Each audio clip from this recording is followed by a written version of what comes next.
तो कभी मीणा जी का टेलीफोन टैप हो रहा है, ना किसी एमएलए एमपी का टेलीफोन टैप हो। जैसे मैंने कहा था, मेरे वक्त में ऐसी स्थिति बनी थी।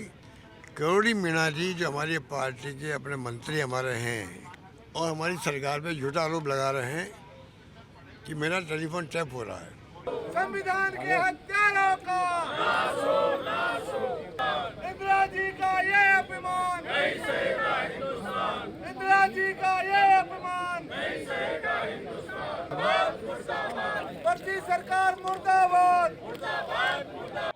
3 बार संपूर्ण घटना के लिए अलग अलग, और वो कह रहे हैं कि डास्क पे चढ़े उसके लिए, तो उसके लिए भी है कि नेता प्रतिपक्ष ने उसका ऐतराज उठाया और हम लोग जब उन्होंने एक्सपंज नहीं किया तो हम लोग आगे तक गुहार लगाने के लिए अध्यक्ष महोदय के आसन के 4-5 फीट दूरी तक डास्क पे चढ़े कि साहब इसको अमर्यादित टिप्पणी को आप एक्सपंज करवाइए।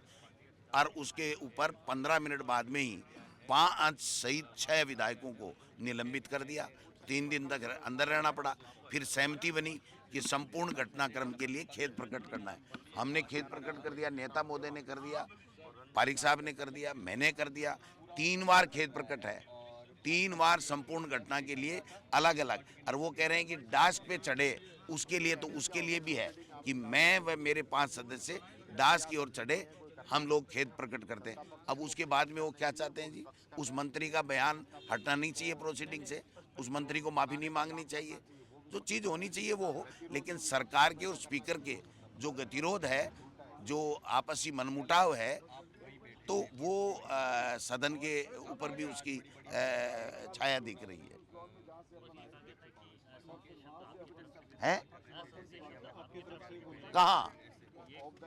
नहीं, आप बताओ, प्रोसीडिंग देखो ना आराम से।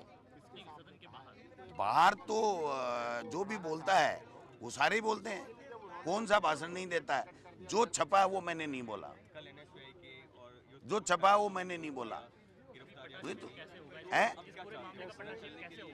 पट्टाक्षेप तो उनको चाहिए ना, मंत्री से बयान दिलाएं, माफी मंगाएं, उसको एक्सपंज करें। इंदिरा जी के लिए जो असम्मानजनक बोला, और हमको हमारा बहाल करके मौका दें। अब वो तो जो भी लीडर तय करेगा, पार्टी तय करेगी वो। देखिए, अभी तय करेंगे, हम सब लोग निर्णय लेंगे, पर जिस प्रकार से जो बीजेपी कर रही है ये गलत है। लोकतंत्र को कमज़ोर करने का काम ये लोग कर रहे हैं।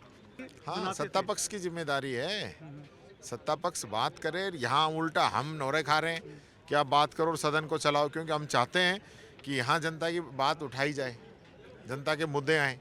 तो दिक्कत है इनके, ये जानबूझ के नहीं चलने देना चाह रहे भाई साहब। हमारी तरफ से कोई बात है क्या? ये तो इनकी सरकार के मंत्री हैं जो डरे हुए हैं, जो जानबूझ के सारा करते हैं। क्या कारण है कि वो अपनी बात को एक्सेप्ट है वो नहीं कर पा रहे हैं? देखिए, इनके मंत्रियों की परफॉर्मेंस जीरो है, मंत्री जवाब नहीं दे पाते, यहाँ सरकार घिरी हुई है, इसलिए लोग सदन नहीं चलाना चाहते हैं। सर, सत्ता पक्ष की ओर से कहा गया कि हम बातचीत के लिए, एक मंडल हमारा आया था, बातचीत हुई थी, उसके बावजूद भी वो गतिरोध शांत नहीं हो पाया। तो जो उन्होंने कहा वो हमने सबने मान लिया। आप ऑनलाइन प्रोसीडिंग निकाल के देख लो। बहस हो पक्ष प्रतिपक्ष के बीच में, ये चाहते नहीं है, क्योंकि जवाब दे नहीं पा रहे हैं। इनके मंत्री जवाब नहीं दे पा रहे हैं, बार बार प्रोटेक्शन देते हैं स्पीकर साहब उनको, बहस में भाग ले नहीं पाते हैं। क्योंकि पहले मिस्टर जूली जो हमारे नेता प्रतिपक्ष हैं, राज्यपाल महोदय के भाषण पे ऐसी स्थिति पैदा कर दी कि वो बोल भी नहीं पाए, और मुख्यमंत्री 2 घंटे भाषण दे दिया अपना। जब भाषण किस पे दिया, अगर नेता प्रतिपक्ष बोलते तो उसके जवाब देते, वो साल भर का जो लेखा जोखा है सरकार का वो बताते जूली साहब। वो स्थिति पैदा क्यों नहीं हुई? सिर्फ एक लाइन बोलना था, करोड़ी मीणा जी जो हमारी पार्टी के अपने मंत्री हमारे हैं, कृषि मंत्री, और हमारी सरकार पे झूठा आरोप लगा रहे हैं कि मेरा टेलीफोन टैप हो रहा है। तो मैं कहना चाहूँगा, सदन में मुख्यमंत्री बोलते, गृह मंत्री वो, राज्य मंत्री बोल जाते हैं। मैं कहना चाहूँगा, ना तो करोड़ी मीणा जी का टेलीफोन टैप हो रहा है, ना किसी एमएलए एमपी का टेलीफोन टैप हो। जैसे मैंने कहा था, मेरे वक्त में ऐसी स्थिति बनी थी, तो मैंने कहा भाई कि मेरे वक्त में ना तो टेलीफोन टैप हुआ, ना अभी हो रहा, ना आगे होगा।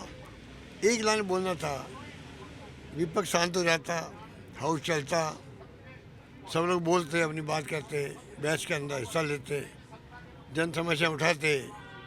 सरकार को फ़ायदा होता है जब फीडबैक मिलता है। अगर कोई सरकार चाहे उसका फ़ायदा उठाती है और वो हल करती है समस्याओं को। ना जूली साहब बोल पाए, ना कोई विपक्ष बोल पाया, और फिर मुख्यमंत्री खड़े हुए 2 घंटे भाषण दे दिया। ये परंपरा मीडिया भी देख रहा है, पब्लिक भी देख रही है, जनता भी देख रही है। ये जानबूझ करके कि वहाँ बहस हो ही नहीं उसके अंदर, ये पैदा करी जा रही स्थिति पैदा जाएगी। एक एक्सप्लेन करना था, इंदिरा जी महान नेता थी, शहादत दे दी देश की एकता के लिए, अखंडता के लिए, बांग्लादेश बना दिया, बड़ा योगदान था उनका। एक कमेंट किया तो नेता प्रतिपक्ष ने सबने मांगी, भाई आप एक्सपेंड कर दो। एक्सपेंड पार्लियामेंट में भी यहाँ होते रहते हैं, ये भी कई बार करते हैं। एक्सपेंड हो जाता तो ये बात आगे बढ़ती नहीं। तो तमाम हालात में देखते हैं कि जैसे कोई इनको गाइड कर रहा हो। लगता है असेंबली के बाहर से, जैसे RSS मान लो, RSS इनके ऊपर हावी है। हो सकता है कि जैसे सरकार बनती पूरी ट्रांसफर पोस्टिंग जो है RSS के जो यहाँ पर दिग्गज नेता हैं, मैं नाम भूल गया उनका, ये तमाम मिलकर तय करते हैं कि कौन कहाँ पे पोस्टिंग हो। इनके हाथ में नहीं है, ना चीफ सेक्रेटरी के, ना मुख्यमंत्री, किसी के हाथ में नहीं। अब धीरे धीरे हो सकता है कि उनके हाथ में कुछ बात आई हो, मैं नहीं कह सकता, पर ऐसी शुरुआत ही हुई थी कि RSS के वो लिस्टें बनती थी, IPS की, IAS की, RAS की, RPS की, और ट्रांसफर पोस्टें आज भी होती है। ये चाल चरित्र चेहरे की बात करते थे। इतना भ्रष्टाचार हो रहा है राजस्थान में, देश के अंदर। RSS वाले खुद भी करप्शन कर रहे हैं। मोहन भागवत को देखना चाहिए। आप कहते हमारा संगठन 100 साल का है, ये 100 साल का संगठन जो है करप्ट हो जाएगा तो ये चाल चरित्र चेहरा क्या काम आएगा? जो आप कहते हो खाली बातें कहने के लिए रह जाएगी। मेरा मानना है कि बहुत स्थिति खराब है, भयंकर मचा हुआ करप्शन। बल्कि बीजेपी वाले RSS का जो अलग अलग कैडर है वो आपस में लड़ने लगे कई जगह तो। ये स्थिति है, स्थिति बहुत भयावह बनी हुई है असेंबली के अंदर। इसलिए यहाँ धरना देना पड़ रहा। कौन धरना देगा सड़कों पर? अच्छी बात है कि यहाँ बैठना हमारा, और उनको सोचना चाहिए कि ये क्यों बैठे हैं, उनको बुला के बात करनी चाहिए, रास्ता निकालना चाहिए। ये बड़ी ड्यूटी सत्तापक्षी होती है, कोई भी रास्ता निकालो तो अड़ गए। इन शब्दों में माफ़ी मांगो, आज तक मैंने सुना। अगर आप कह दीजिए मुझे दुख है कि मैं ये बात मैंने कमेंट कर दिया, मुझे खेद है, मैं माफ़ी मांगता हूँ, कुछ भी कह दीजिए। एक भावना आ गई है सदन के माननीय सदस्यों के सामने कि भाई इन्होंने फील कर लिया अपनी गलती को, दुख प्रकट कर दिया है, खेद प्रकट कर दिया। मोर देन सफिशिएंट होता है। एक वो तो उनको एक अवसर मिलता है बात कहने का और हमें सुनने का, और बात ख़त्म हो जाती है। बात ख़त्म करना चाहो ही नहीं तो फिर आप कहोगे नहीं नहीं नहीं नहीं ये आप ठीक नहीं कहा, अभी तो शेयर की बात कीजिए, वो अलग बात है, ये अलग बात है। ये कोई तमाशा बना रखा है उसके अंदर, तमाशा चल रहा है। माननीय इस गतिरोध का पटाक्षेप कैसे होगा? अब आपकी मौजूदगी में आप मुख्यमंत्री को चाहिए कि वो समझाए स्पीकर साहब को, स्पीकर साहब को भी चाहिए बड़ा दिल रखे, क्योंकि आप जो है पक्ष विपक्ष से मिलके बने हो। आपको चुनाव हुआ है तो हमने भी उनको समर्थन दिया, तब चुनाव वो बने हैं स्पीकर। स्पीकर बनने के बाद में वो किसी पार्टी का नहीं होता है। वो जो भावना होती है उनको स्पीकर साहब निभा नहीं रहे हैं पूरी तरह। बीजेपी RSS के जो डायरेक्शन आते हैं, निर्देश, उसे वो चल रहे हैं। तो हमें तो कई बार लगता है इनके हाथ में कुछ है ही नहीं। 3 दिन तक रात को सोए रहे हमारे मेंबर MLA के, धारीवाल जी, पाली जी, हरिमोहन जी, हैं, बड़े बड़े जो हमारे सीनियर नेता हैं वो सब सोए रहे।